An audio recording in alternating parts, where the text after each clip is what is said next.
자, 148페이지 원자와 전기. 이 부분은 화학에서 배웠던 내용들이 조금 많이 중첩되는 부분입니다. 제일 먼저 나오는 것도 이제 원자 모형의 발전이라고 되어 있죠.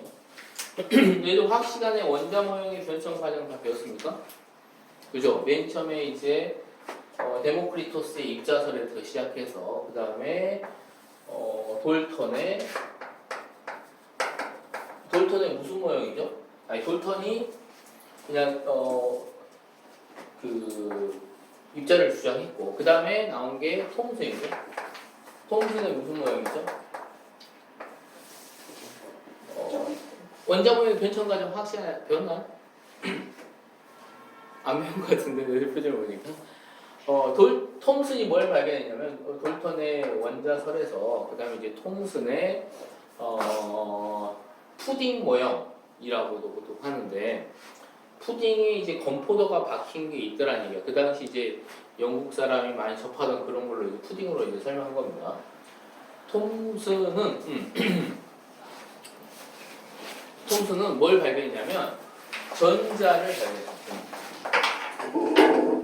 음의 정의를 띤 입자의 흐름, 음극선이라고 하는데 음극선 전자를 발견했어. 그래서 전자가 나오기 전에는 중성이었잖아. 원자라고 하는 건 결국 어떤 물질이 이제 원자로 이루어져 있는 건데 그 물질에서 입자가 방출된 걸 발견한 거죠. 전자가 방출된 걸 확인한 거예요. 근데 전자는 마이너스 전기를 띠고 있었습니다. 그런데 튀어나오기 전에는 중성이었단 말이야. 그러니까 튀어나오기 전에 플러스와 마이너스가 합쳐서 중성을 이루고 있었을 것이다. 그러면 이게 전체적으로 플러스를 구성하고 있는 이 책을 보면 플러스 바다라고 돼 있죠. 플러스 전화의 바다라고 하는 플러스가 가득 차 있는 공간에 마이너스 전자 입자가 이렇게 콕콕 박혀 있는 이런 모형대로 존재할 것이다 라고 주장한 거예요. 톰슨이. 이걸 이제 푸딩 모형이라고 합니다.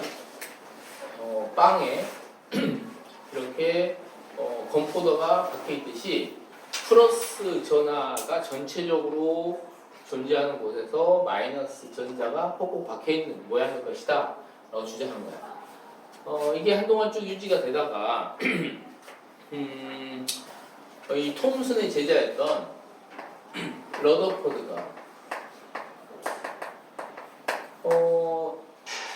러더포드가 이제 이 입자에 원자에다가 알파 입자라고 하는 질량이 매우 큰 플러스 입자를 쏴보는 실험을 한 겁니다. 아주 얇은 금박.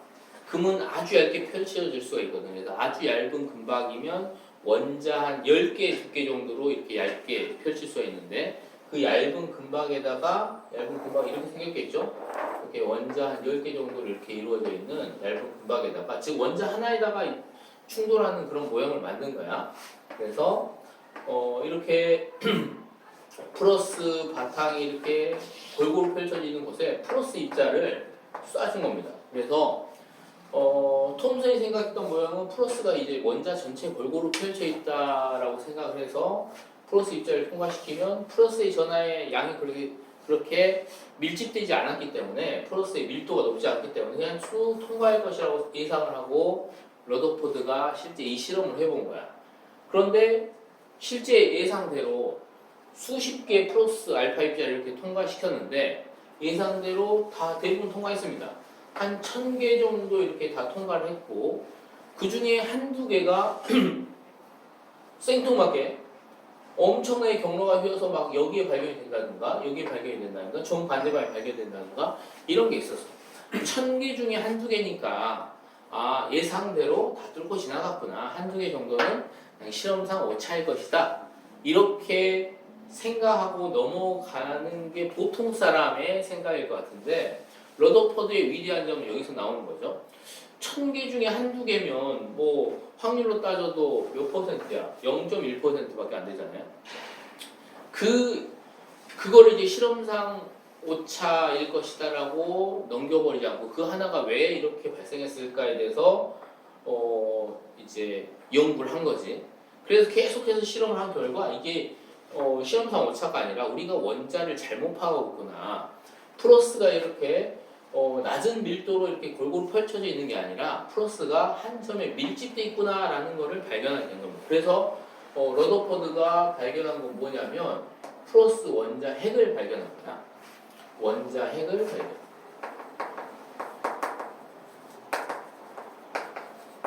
너희들 중학교 2학년 때 원자 아직 중학교 2학년이 안 된 학생도 있지만 원자의 모형이 어떻게 됐는지는 대충 알죠. 플러스 원자 핵을 플러스 원자 핵이 한 개미만 하고 원자의 크기는 한 어느 정도 하죠? 야구 경기장 정도 하더라. 야구 경기장의 최외곽을 전자가 뱅글뱅글 돌고 있는 것이고 이 사이 공간은 어떻게 됩니까? 텅 비어있다. 아무것도 없다. 야구 경기장 한 가운데쯤에 개미 한 마리 정도 되는 플러스 입자가 있고 이 원자의 전체 질량을 거의 대부분의 질량을 다 차지하는 원자핵이 있고 주위를 돌고 있는 전자는 야구 경기장 바깥을 돌고 있더라. 이 사이 공간은 텅 비어있다라고 하는 모형을 배웠단 말이야. 그 모형을 누가 발견한 거냐면 러더퍼드가 발견한 겁니다.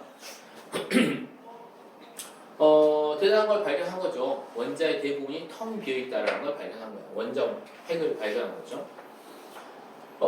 그 다음에 이걸 이제 러더퍼드의 태양계 모형, 행성 모형 이렇게 합니다. 이렇게 중심에 태양이 있고 행성들이 뱅글뱅글 공전하듯이 원자도 마찬가지로 중심에 원자핵이 있고 그 주위를 전자가 돌고 있다라고 한 거죠. 근데 이거는 이 러더퍼드의 행성 모형, 태양계 모형은 태어나면서부터 이거는 오류를 가지고 있었어. 원자핵을 발견했다라는 거, 이건 아주 중요한 업적이긴 한데 실질적으로 마이너스 전기를 띠고 있는 입자가 이렇게 공전을 할 수 없더라는 얘기야. 이건 조금 어려운 내용인데요. 전기를 띤 입자가 이렇게 원운동을 하게 되면 전자기파를 방출해야만 합니다. 이 전자기압에 의해서 전자기압 법칙에 의해서 이 마이너스 전기를 띤 입자, 플러스 전기도 마찬가지야. 전기를 띤 입자가 이렇게 원운동을 해. 원운동은 가속도 운동이거든. 속도가 변하는 운동이야. 그렇게 되면 주위로부터 전자기파를 방출해야 되고 그러면 에너지를 잃어서 이놈의 속도가 줄어들게 되고 급속하게 속도가 느려져서 원자핵과 꽝 충돌을 해야만 합니다. 그래서 이런 모형 자체는 태어나면서부터 이미 전자기압은 완성돼 있었고 이 원자 모형은 태어나면서부터 불가능한 거였는데 그걸 이제 개선한 게 그걸 발전시킨 게 뭐냐면 보어의 원자 모형이다. 보어의 궤도 모형이라고 하죠. 그럼 보어는 어떻게 해서 이거를 해결했냐? 이게 전자가 이렇게 원운동을 하게 되면 전자기압 법칙에 의해서 그대로 있을 수 없단 말이야. 속도가 줄어들어서 꽝 충돌해야 돼. 원자의 형태가 그대로 유지될 수가 없어. 근데 이건 보어는 어떻게 이걸 해결했냐면 특정 궤도에서는 그러지 않아도 된다. 이렇게 한 거야. 플러스 원자핵이 있으면 특정 에너지 준위가 있고 특정 궤도가 있고 특정 궤도에서는 전자가 에너지를 잃지 않고 계속 돌 수 있다. 그래서 특정 에너지 준위에서만 전자가 존재할 수 있다. 이런 데서는 전자가 존재가 불가능하다. 이렇게 설명한 게 이제 보어의 원자 모형이고 보어의 궤도 모형 이렇게 표현합니다. 그래서 우선 이건 화학 시간에 배우는 건데 원자 모형의 변천 과정을 이렇게 알고 있으면 되겠습니다. 원자핵을 발견한 이 러더퍼드의 실험이 매우 유명하죠. 제일 아래쪽에 보면 러더퍼드의 알파 입자 산란 실험이라는 게 있습니다. 선생님 방금 설명한 거야. 알파 입자. 알파 입자라고 하는 것은 헬륨의 원자핵이야. 헬륨의 원자핵. 헬륨이라고 하는 건 어떻게 생겼죠? 헬륨 이렇게 생겼죠. 원자 번호가 2번이고 질량수는 4란 말이야. 그러니까 양성자 2개, 중성자 2개로 된 입자를 알파 입자라고 하고 전자가 없는 거. 그 입자의 흐름을 그 입자를 이 근박에 충돌시키는 실험. 그게 바로 알파 입자 산란 실험입니다. 그렇게 해서 1000개 중에 한두 개가 튀어나오는 거. 이걸 가지고 플러스는 중심에 밀집돼 있다라고 하는 것을 밝혀내는 아주 훌륭한 사람이죠. 이 러더포드는 톰슨의 제자죠. 톰슨의 이 이론을 어떻게 보면 반박을 하고 본인만의 이론을 세운 거죠. 너희들이 이 원자 모형을 알게 되면 세상 모든 것들을 보는 눈이 시야가 좀 달라져야죠. 모든 물질들은 다 뭘로 구성되어 있죠? 유건이는 뭘로 구성되어 있어? 원자로 구성되어 있어. 근데 원자의 대부분이 어떻게 되어 있습니까? 텅 빈 공간이지. 봐봐, 여기 중심에 원자 핵이 개미 한 마리란 말이야. 개미 한 마리의 원자의 모든 질량이 다 밀집되어 있어. 그리고 그 원자의 크기는 야구 경기장 정도 되고 대부분의 공간이 텅 비어 있어. 원자의 대부분의 공간이 텅 비어 있으니까 유건이를 구성하고 있는 원자는 탄소 원자, 산소 원자, 수소 원자, 질소 원자 뭐 이런 것들로 구성되어 있는데 그 원자들 전부 다 대부분 텅 비어 있으니까 유건이는 어떻게 되는 거야? 유건이 뇌도 이러한 원자들로 구성되어 있단 말이야. 유건이 뇌는 어떻게 되는 거야? 과학적 진리를 깨달았죠. 내 머리는 텅 비었다. 이게 과학적 진리. 지구도 어떻게 돼 있어요? 지구도 텅 비어 있죠. 근데 텅 비어 있는 생성과 텅 비어 있는 이 나무, 이 문자, 텅 비어 있으면 어떻게 돼야 될까? 쭉 이렇게 밀면 어떻게 돼야 될 것 같아? 통과해야 될 것 같잖아, 그렇지? 마치 원자의 구조는 우리 우주랑 상당히 유사합니다. 우주의 공간도 대부분 어떻습니까? 태양과 뭐 행성들이 있는데 대부분의 공간이 텅 비어 있죠. 태양을 아주 축소시켜가지고 태양을 농구공 정도라고 한다면 지구는 어느 정도 하냐면 지구는 한 깨알 정도 한단 말이야. 그 깨알 정도 되는 한 지구가 이 서울의 중앙에 농구공이 하나 있다고 한다면 깨알 정도 되는 이 지구는 어느 정도 있는 거야? 한 인천 이 정도 있는 거야. 그 사이 공간은 어떻게 생겼어? 텅 비어 있습니다. 그 사이 공간은. 그렇게 생긴 게 우리 은하고 우리 은하 바로 옆에 있는 게 안드로메다 은하고 그 안드로메다 은하와 우리 은하는 어떻게 되고 있어요? 점점 가까워지고 있습니다. 가까워져서 곧 충돌할 거야. 곧이라고 하는 게 몇십억 년 뒤의 일이겠지만 이렇게 충돌하게 되면 충돌한 뒤에 이제 시뮬레이션을 해봤어. 천문학자들이. 충돌하면 어떻게 될까? 지구는 이 안드로메다 은하와 우리 은하가 꽝 충돌하면 이 태양계랑 우리 은하에 있는 태양계와 안드로메다에 있는 어떤 행성계들이 막 충돌하면서 난리가 일어나지 않을까? 그렇지 않다고 합니다. 이 시뮬레이션 해봤더니 아무런 거의 충돌이 안 일어날 확률이 매우 높다라는 거. 거의 99% 확률로 아무런 충돌도 일어나지 않을 확률이 높아. 두 개의 은하가 꽝 충돌하는데 왜 그러냐? 그만큼 은하의 밀도가 낮다는 거죠. 거의 텅텅 비었다는 거죠. 마찬가지로 샘송 텅텅 비었죠. 이 나무도 텅텅 비었단 말이야. 그러면 은하와 은하가 충돌하듯이 쑥 지나가야 돼. 그런데 왜 안 지나가죠? 그게 바로 전기력 때문에 이게 겹쳐지지 않는 거야. 그 전기력이 어마어마하게 세서 겹쳐지기는커녕 이게 부러지거나 밀려나거나 이렇게 되는 거죠. 그 전기력을 이제 우리가 배우게 될 텐데, 자, 전기력. 주전하 사이에 작용한 힘을 전기력이라고 합니다. 전하라는 말이 좀 어렵죠? 전하. 일렉트릭 차지라고 하는 말인데, 전하라는 말이 좀 어려우면 그냥 전기라는 말로 바꿔서 사용해도 거의 일치합니다. 그러니까 두 전기 사이에 작용한 힘이라고 하거든요. 전기는 어떤 전기가 있냐? 전기는 플러스 전하가 있고 마이너스 전하, 이게 두 종류의 전기가 있죠. 플러스 전하와 마이너스 전하가 있어요. 전하라는 걸 이제 정확하게 정의하면 이런 거야. 전기적 현상의 근원이 되는 걸 우리가 전하라고 합니다. 전기적 현상 근원이 되는 거. 같은 전하끼리는 서로 청력을 작용하고 플러스 전하와 플러스 전하는 청력을 작용하고 마이너스와 마이너스도 마찬가지죠. 서로 다른 부호끼리는 인력을 작용합니다. 그렇죠?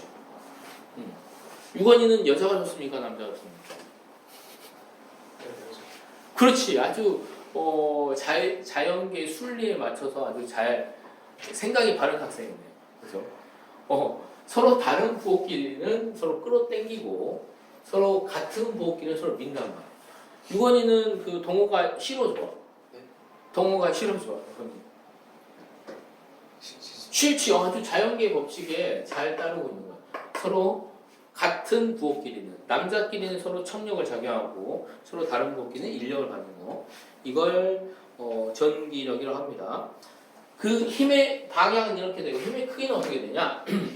우리가 전하를 표현할 때 전하의 크기를 정기적인 크기죠. 전하의 크기를 우리가 뭐라고 하냐면 전하량이라고 합니다. 전하의 크기를 전하량이라고 해요. 기호로는 어떻게 표현하냐면 Q로 표현합니다. 스몰 Q 또는 대문자 Q 이렇게 해서 전하량 Q로 표현하고 전하량의 단위는 이렇게 쓰고 쿨롱이라고 해요. 쿨롱. 그러니까 전하량 이제 수치로 표현했을 때 10, 20 이렇게 표현할 거 아니야? 그때 뒤에 두는 단위가 쿨롱이라는 거예요. 예를 들어서 이렇게 봅시다. 여기에 플러스 10쿨롱이 있고 여기에서 마이너스 10쿨롱이 있다. 마이너스 2쿨롱 해볼까요? 마이너스 2쿨롱이 있다. 이 두 개의 전하가 있고 둘 사이 떨어진 거리가 이렇게 R만큼 떨어져 있다고 해봅시다.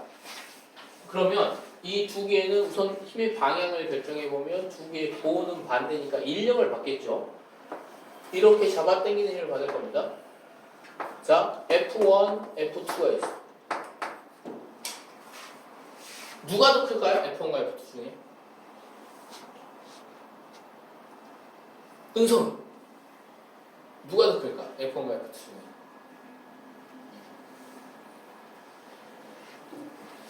이게 플러스 10쿨롱이고 이게 마이너스 2쿨롱이에요. 둘 중에 누가 더 클까? F1이 더 클 것 같아? F1이 더 클 것 같습니까? 틀렸습니다. 호준이 누가 더 클 것 같아? F1이 F2? 틀렸습니다. 이거 두 개는 어떠냐? 봐봐. 이 플러스 10쿨롱, 마이너스 2쿨롱 이 전하량의 크기에 상관없이 이 두 개의 크기는 항상 똑같아. 무슨 법칙에서 똑같죠? 쌤이 그 역학 부분을 설명 안 했는데 선생님이랑 호준이랑 둘 다 이렇게 그럼 당연히 누가 이기겠어? 응? 당연히 호준이가 이기겠죠. 호준이 봐봐 근육질 몸매가 다 보이잖아. 쌤이 끌려가고 있어. 그때 내가 호준이를 당기는 힘과 호준이가 나를 당기는 힘 중에 누가 더 큰 거야? 유건이가 대답해 볼까요? 나랑 호준이가 서로 줄다리를 하고 있는데 호준이가 딱 보듯이 이긴단 말이야. 내가 호준이한테 끌려가고 있어. 그 상황에서 선생님이 호준이를 당긴 힘이 더 셉니까? 호준이가 나를 당긴 힘이 더 셉니까? 내가 끌려가고 있어. 내가 지고 있단 말이야. 누가 당긴 힘이 더 세? 당연히 아니 선생님 그런 말도 안 되는 그런 소리 합니까? 당연히 이기는 사람이 잡아당기는 힘이 더 센 거 아닙니까? 라고 생각하잖아. 그렇지 않다는 거지. 물리원 역학부분 작용반영 법칙에서 너희들이 그거 배웠을 텐데 A가 B에게 힘을 작용하면 B가 A에게 똑같은 힘을 작용하면 그 힘의 크기는 항상 어떻습니까? 항상 똑같아. 누가 이기든 지든 상관없이 A가 B를 당기는 힘과 B가 A를 당기는 힘은 똑같아. 그러니까 호준이랑 줄다리를 할 때 내가 지고 있어도 내가 호준이를 당기는 힘과 호준이가 나를 당기는 힘은 똑같다는 거야. 선생님 그러면 이기고 지는 건 왜 결정됩니까? 그거는 바닥에 있는 마찰력에 따라서 달라지게 되지. 예를 들어서 선생님이랑 아니 선생님 말고 아주 조그만 유치원생이랑 엄청나게 큰 코끼리랑 줄다리를 한다고 해보자. 유치원생이 이길 상황이 있을까 없을까? 이길 수 있는 조건이 있을까 없을까? 이길 수 있습니다. 유치원생이 일반적인 이런 바닥에 서 있고 코끼리를 아주 미끄러운 오름판에 놔뒀다고 해봐. 그러면 서로 코끼리랑 유치원생을 잡아당길 때 누가 움직이게 될까요? 코끼리가 움직이게 돼. 너희들 차력사들이 비행기를 줄을 매달아서 쭉 잡아당기는 거 본 적 있죠? 그거 생각보다 쉬워. 차력사들이 그러니까 하나의 사람이 줄을 이렇게 이빨에 매가지고 이빨을 이 줄을 꽉 물고 이렇게 막 비행기를 당기는 그런 차력 쇼 같은 거 본 적 없나요? 그런 거 있어. 그때 비행기가 실제 움직입니다. 그거는 무엇에 결정이 되냐? 사람의 그 힘이 물론 기본적인 힘이 좀 있어야 되겠지만 그거를 그 상황을 가능하게끔 하는 거는 그 비행기 바퀴가 얼마나 마찰이 없이 매끄럽게 만들어졌냐에 의해서 결정되는 거야. 마찰이 아주 없게 만들면 그냥 이렇게 잡아당겨도 쉽게 움직일 수 있다는 거야. 그러니까 이기고 지는 거는 결국 마찰력에서 결정이 되는 거고, 서로 A와 B가 서로 힘을 주고받을 때 두 힘은 항상 똑같다는 거야. 자, 너희들이 지구가 너희들 잡아당기고 있어, 안 당기고 있어? 당기고 있지. 얼마만큼 당기고 있지? 얼마만큼 힘의 힘으로 당기고 있죠? 지구가 너희들을 잡아당기는 힘은 너희들의 몸무게만큼 잡아당기고 있어. 너희들은 지구를 당기고 있어, 안 당기고 있어?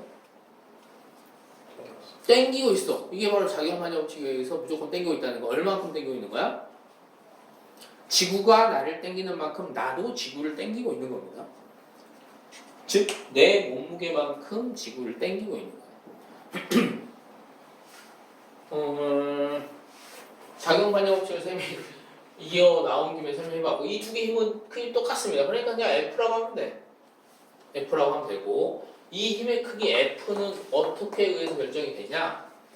떨어진 거리의 제곱에 반비례하고 두 전하량 여기는 플러스 10쿨롱 마이너스 10쿨롱 했는데 Q1, Q2라고 하자. Q1, Q2라고 했을 때 두 전하량의 곱에 비례하고 그 다음에 비례 상수, 쿨롱 상수라고 하는 각 K 값을 붙여서 이게 바로 쿨롱 법칙 또는 전기력식 이렇게 표현합니다. 전기력 또는 쿨롱 법칙 또는 쿨롱식 이렇게 합니다. 쿨롱의 법칙. 이 단원에 있는 문제는 전부 다 요식 하나로 풀이하는 거고요. 요식을 문제에 어떻게 적용할 거냐, 수능 문제에 어떤 식으로 나오는지 그것들을 쌤이랑 많이 연습을 해볼 겁니다. 요거 하나야. 방향은 부호로 결정하면 돼. 서로 부호가 반대면 인력, 서로 부호가 같으면 청력. 플러스든 마이너스는 서로 부호가 같기만 하면 청력을 받는 거고. 자, 그 다음 원자에 속박된 전자를 보자. 원자에 속박된 전자.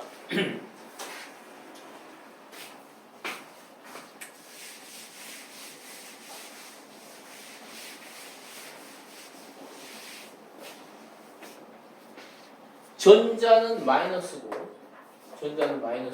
원자 핵은 플러스죠. 전자가 이렇게 원자핵 주위를 돌고 있을 때 두 전자와 원자핵은 서로 잡아당기는 인력을 이렇게 받겠죠. 이 두 개 힘의 크기 똑같다 그래서 그 인력을 받을 텐데 그 힘에 의해서 전자는 원자핵 주위를 뱅글뱅글 돌 수가 있는 겁니다. 자, 지구가 있으면 지구 주위를 누가 돌고 있죠? 달이 돌고 있지. 달은 왜 계속해서 돌 수 있는 거? 어떻게 돌 수 있는 거냐? 지구와 달이 서로 인력을 받으니까 돌 수 있는, 이 힘에 의해서 돌 수 있는 겁니다. 어떤 물체를 실에다가 매달고 이렇게 뱅글뱅글 돌려봐. 그러면 물체가 실 끝에 매달려서 뱅글뱅글 돌고 있죠. 돌 수 있는 이유는 뭐냐? 실에 작용하는 장력이, 실이 당기는 힘이 물체를 계속해서 원의 중심 방향을 잡아 당기니까 그 힘에 의해서 계속 뱅글뱅글 돌 수 있는 겁니다. 그것처럼 전자도 원자핵 주위를 돌 수 있는 이유는 원자핵이 잡아당기는 힘에 의해서 돌 수 있는 거고 그 힘을 우리가 뭐라고 하냐면 전기력이라고 하죠. 자, 러더포드가 이렇게 주장한 거야. 중심에 원자핵이 있고 그 주위에 전자가 돌고 있는데 이 계속 원자핵이 잡아당기는 힘에 의해서 계속 돌 수 있는 거다. 그리고 이러한 전기력은 중력에 비해서 상당히 큽니다. 그래서 이 둘 사이에 중력, 만유력, 질량을 갖고 있는 물체가 작용하는 힘, 그 힘은 무시되고 오로지 전기력에 의해서 설명을 하면 되더라. 아까 쿨롱 법칙식을 다시 한번 적어볼까요? 쿨롱 힘 F는 두 힘 사이에 작용하는 이 쿨롱의 F는 요거를 이걸 스몰 q1, 스몰 q2로 적어볼까요? 그러면 두 전하량의 곱에 비례하고 그 다음에 떨어진 거리의 제곱 반비례하고 비례 상수는 K 이렇게 됐었죠. 이게 전기력식이야. 전기력식 또는 쿨롱식 이렇게 돼요. 만유인력이라는 것도 있습니다. 만유인력. 만유인력이라고 하는 건 뭐냐면 질량을 가진 두 물체끼리 작용하는 힘이야. 근데 만유인력 형태랑 이 전기력 형태가 상당히 유사해요. 자, 지구와 달이 각각의 질량이 M1이고 M2고 둘 사이 떨어진 거리가 R이라고 했을 때 둘 사이에 작용하는 만유인력 F는 떨어진 거리의 제곱에 반비례하고 그 다음에 두 질량의 곱에 비례합니다. 거의 같은 유형이죠. 그리고 비례상수는 만유인력 상수라고 해서 이렇게 대문자 G를 집어넣습니다. 상수만 다를 뿐이지 형태가 상당히 유사하죠. 전기력식, 이거는 만유인력식. 전기력식 옆에다가 만유인력식도 적어놓으세요. 형태가 똑같으니까. 근데 누가 훨씬 더 크다? 어떤 힘이 더 크다? 전기력과 만유인력 중에 누가 더 크다? 전기력이 훨씬 더 크다. 그래서 이 원자핵과 전자 사이에 작용하는 힘을 다룰 때는 전기력은 그냥 무시해. 만유인력은 그냥 무시하고 워낙 작으니까 전기력에 비해서. 그래서 전기력만으로 설명을 하면 됩니다. 아, 거기 적어져 있군요. 149페이지 옆에 날개 부분에 보면 근데 이렇게 식으로 하나 적어 놓는 것도 나쁘지 않겠네. 거기 날개 부분에 만유인력식도 적어져 있습니다. 이렇게 보면 되겠고요.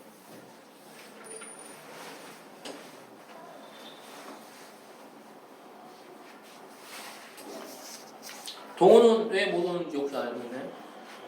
몰라. 자, 선생님이랑 문제를 같이 한번 풀어볼까요?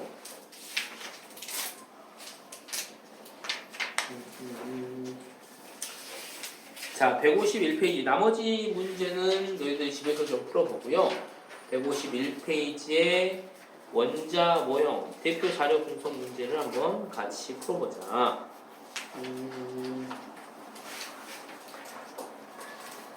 자, 첫 번째는 중심에 원자핵이 있죠. 원자핵은 러더퍼드 모형에서부터 나오기 시작했죠. 그 다음에 나는 원자핵이 없어. 그냥 플러스가 원자 전체에 골고루 펼쳐져 있다. 이렇게 설명한 거야. 그러니까 가의 모형은 러더퍼드의 모형이고 러더퍼드의 행성 모형. 그 다음에 나는 톰슨의 푸딩 모형. 뭐 이렇게 적어주면 되겠죠. 자, 가는 러더퍼드의 원자 모형이다. 가의 원자핵은 플러스 전하를 띈다. 나에서 전자들끼리는 당연히 전자들끼리는 전부 다 마이너스니까 어떤 힘을 받겠습니까? 가든 나든 전자들끼리는 어떤 힘을 받아? 청력을 받겠지. 같은 거니까. 자, 2번 가의 원자 모형 러더퍼드 모형에서 원자핵의 존재를 알아내는 실험에 사용된 입자를 무슨 입자라고 한다? 알파 입자라고 한다. 알파 입자라고 하는 건 뭐냐? 헬륨의 원자핵이다. 이것까지 알아놓으세요. 헬륨의 원자핵. 헬륨 중성 원자에서 전자를 떼버린 거, 전자 두 개를 떼버린 거, 이거를 알파 입자라고 합니다.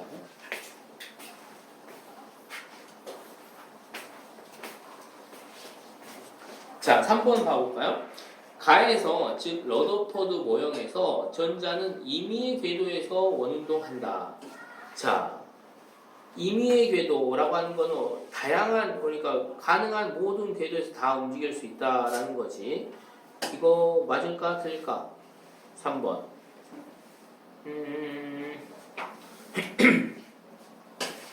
여기에서 러더퍼드 모형에서 이제 보호 모형으로 옮겨갈 때 러더퍼드는 이렇게 주장한 거죠.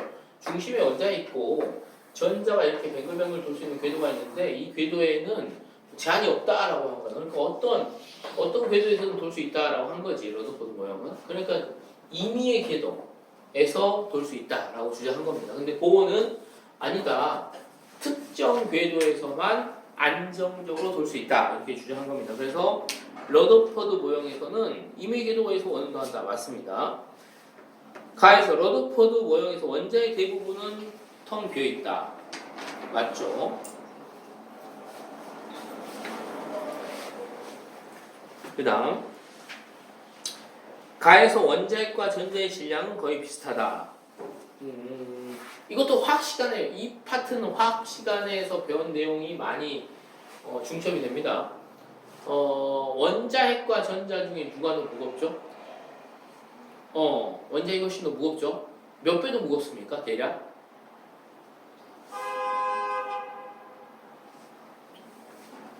대략 몇 배 정도죠? 쌤이 알기로 2000배 정도 되는 걸 알고 있는데 맞나?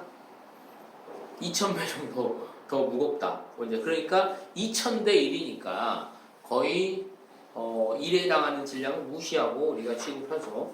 거의 비슷하다고 했으니까 틀렸습니다. 나에서 즉 톰슨의 모형에서 톰슨의 모형에서 전자는 음극선 실험을 통해서 알아내었다. 맞죠? 그 다음 나에서 원자 내부의 대부분의 공간은 비어있는 게 아니라 그러니까 톰슨은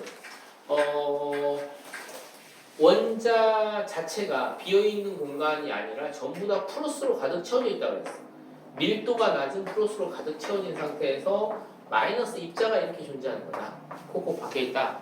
라고 존재했었는데 그게 아니었죠. 플러스가 골고루 펼쳐져 있는 게 아니라 중심에만 딱 밀집되게 야구 경기장이 개미 한 마리를 쭉 줄어든 그 중심부에 플러스 입자가 플러스 전하가 몰려있는 거였죠. 질량도 마찬가지 원자핵이 다 갖고 있는 거였고 그래서 5번에서 나는 X라고 보면 되겠네요.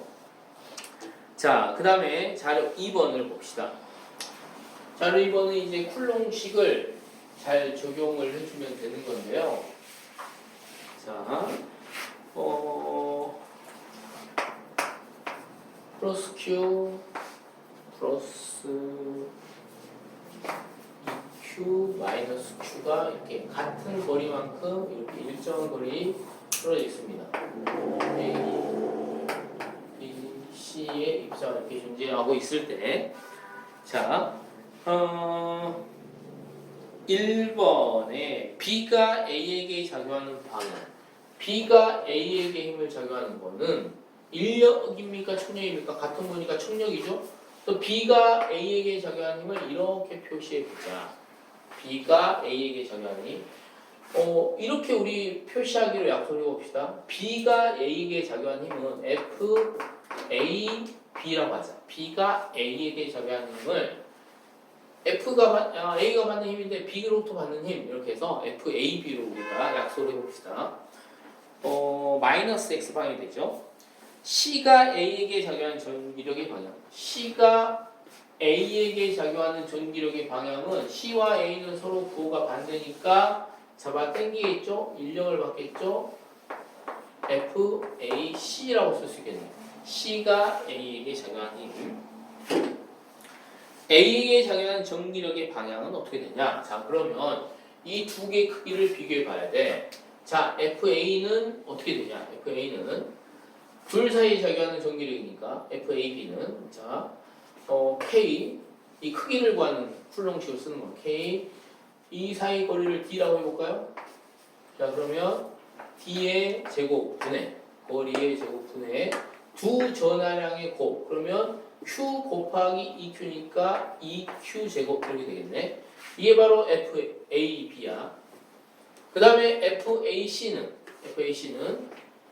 K, B에서 K, 그 다음에 떨어진 거리가 ED죠. ED 전체의 제곱 분의 두 전하의 곱 Q의 제곱. 자, 누가 더 큽니까? 왼쪽이 더 크죠? 부호는 이쪽에서 이미 인력과 청력을 결정했으니까 그래서 FA가 더 큽니다. 그러면 A는 B로부터 받는 전기력과 C로부터 받는 전기력 두 가지밖에 없어. 그럼 이거 두 개 합쳐가지고 R자인 합력이 나올 텐데 A가 받는 합력은 어느 쪽입니까? 왼쪽 방이 되더라. 그래서 A에 작용하는 전기력의 방향은 마이너스 X방향이다. 이렇게 표시해 주면 됩니다. 이렇게 입자가 3개 있는 상황에서는 총 전기력이 총 몇 개가 나옵니까? 6개가 나오죠. A가 받는 힘은 B로부터 받는 힘과 C로부터 받는 힘.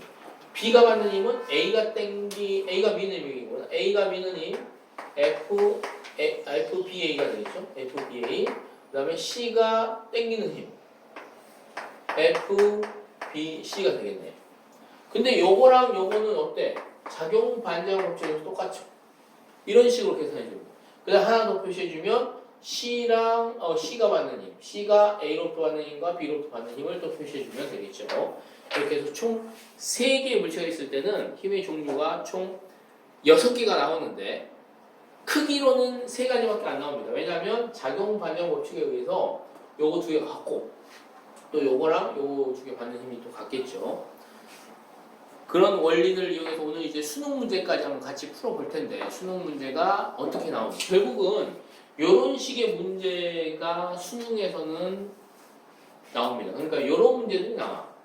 이따 선생님이랑 같이 수능 문제 한번 풀어봅시다. 상당히 어려운 문제에 속해. 수능 전체 물리원 수능 중에 영역 중에 이런 문제들이 좀 어려운 영역에 속하는데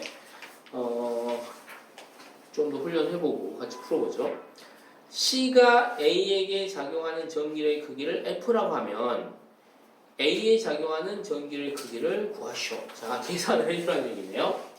자, C가 A에게 작용하는 전기력 이걸 F라고 하자고 했어요. 문제에서 F라고 한다면 A에 작용하는 전기력 즉 합력을 물어보는 거죠. 이 값을 여기에서 이걸 빼준 이게 더 크니까 여기서 이걸 빼준 값이 얼마냐 이걸 물어본 거야. 자, 근데 항상 너희들 문제를 풀다 보면 K 값이 항상 공통으로 나오고 거리가 단위 길이 이렇게 D로 나옵니다. 그러면 D제곱은 항상 있어 분모에. 그리고 전하량은 몇 Q 나오니까 Q제곱도 항상 있어. 그러면 항상 나오는 K랑 D제곱이랑 Q제곱은 생략하고 그냥 숫자로만 표시해보면 요거는 2죠. 그 다음에 요거는 얼마가 됩니까? K D제곱분의 Q제곱을 없애고 나머지 숫자만 표시해보면 이거 얼마가 돼요? 2D의 제곱이니까 4D제곱이죠? 그러니까 4분의 1이다. 4분의 1. 계산해주면 이거 얼마가 됩니까? 4분의 7이죠? 4분의 7. 근데 문제에서 뭐라고 했냐면 요 크기를 F라고 하자고 했어. 즉 요게 F야. 즉 요게 F야. 4분의 1이 F라고 한다면 4분의 7은 7F가 되겠네요. 그래서 2번 답은 7F다. 이렇게 해주면 됩니다.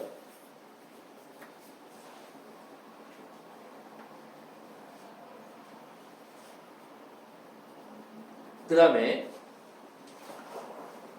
B와 C에 작용하는 전기력 그러니까 B에 작용하는 전기력과 C에 작용하는 전기력의 크기를 이렇게 표시했을 때 각각 이거 다 계산해줘야 되겠네요.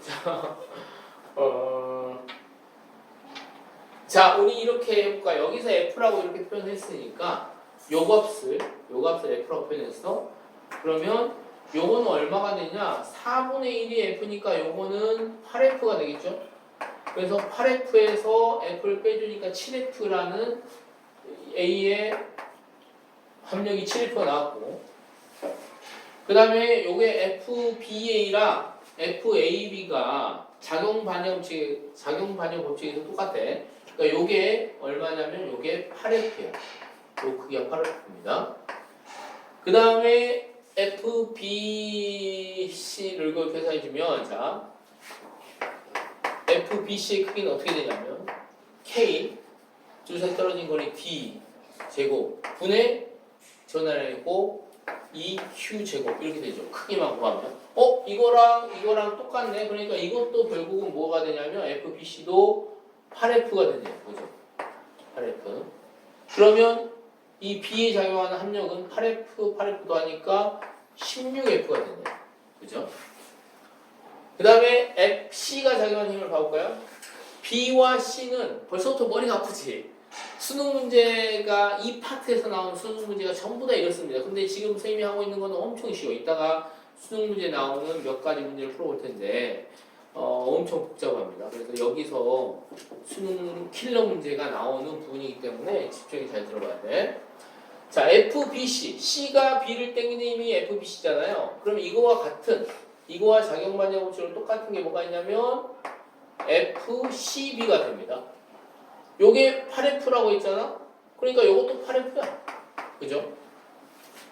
그 다음에 C랑 A가 받는 힘을 또 비교해 볼까요? C랑 A가 받는 힘. 부호가 서로 반대니까 땡기는 힘을 받겠죠? 근데 좀 더 크게 그릴 걸 그랬다. 너무 숫자가 막 겹쳐지네요.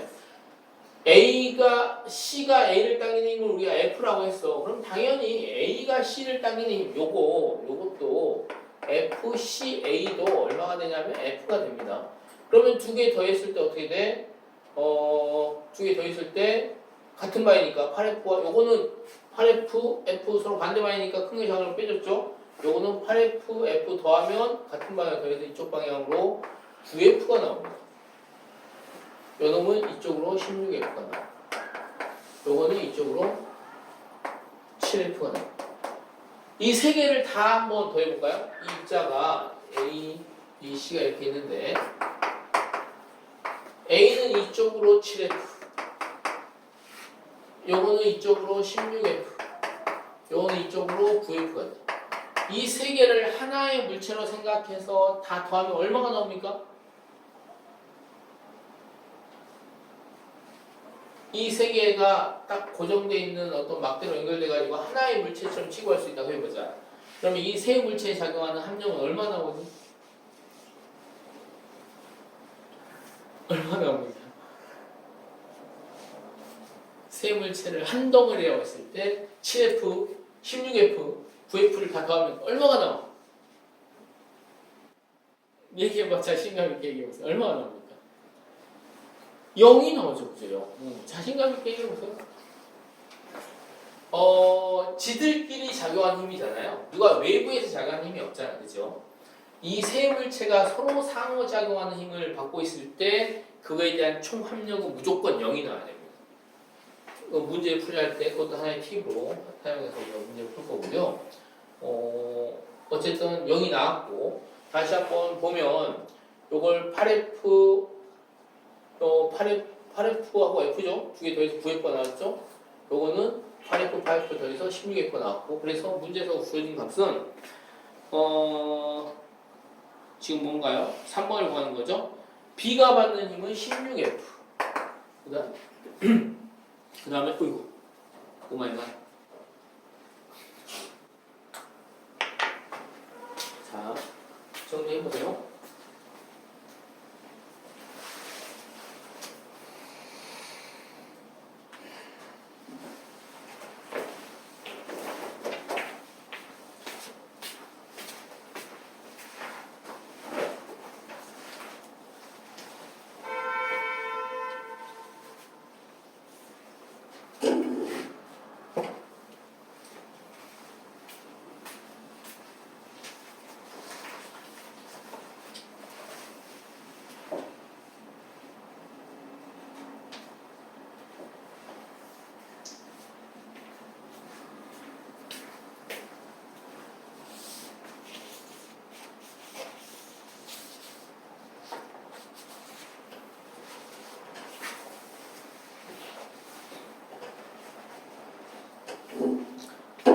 자, 16대 9가 되겠죠? 16대 9 이렇게 보시면 되겠습니다.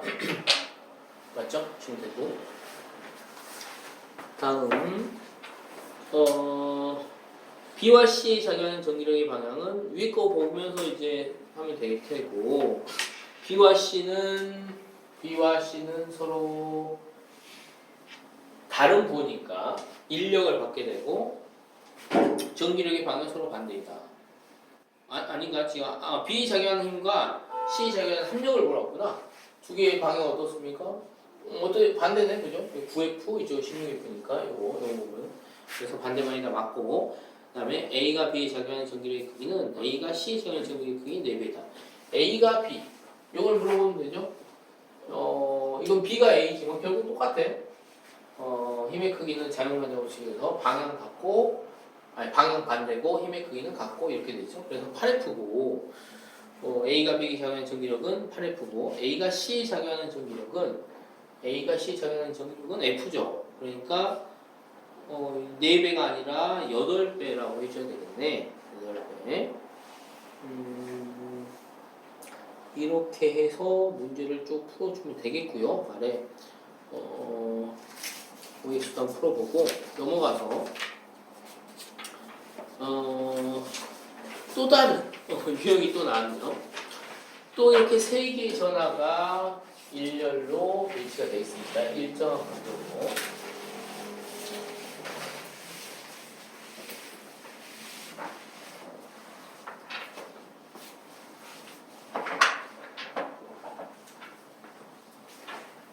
자, 그림같이 X축상에 A, B, C가 같은 거리만큼 떨어져 있다. 플러스 전하인 A에 작용하는 전기력이 0이다 라고 되어 있죠.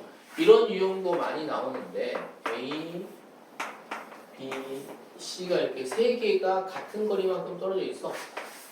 B만큼 떨어져 있어. 근데 요게 전기력이 0이다 라고 했어. A가 받는 전기력은 B로부터 받는 힘과 C로부터 받는 힘이죠.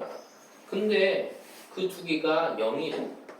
그 두 개 작용하는 게 0이래. 그러면 어때야 돼? 이렇게 돼야 되는 수밖에 없겠죠. A, B로부터 받는 힘과 이 둘 중에 하나가 될 테고 나머지 하나가 C로부터 받는 힘이 될 거란 말이야. 그러니까 두 개의 부호가 서로 반대해야 돼. 그 말은 B와 C의 부호가 어때야 된다는 거야? 반대해야 된다는 거야. 만약에 이게 A는 플러스일 수도 있고 마이너스일 수도 있는데 예를 들어서 A가 플러스라고 한다면 B가 플러스일 때 C는 반드시 마이너스가 돼야 되죠. 둘 다 플러스면 둘 다 충격을 작용하니까 이렇게 될 수가 없지. 그래서 A에 작용하는 한쪽에 작용하는 전기력이 0이다. 이렇게 세 개가 일렬로 배열이 돼 있고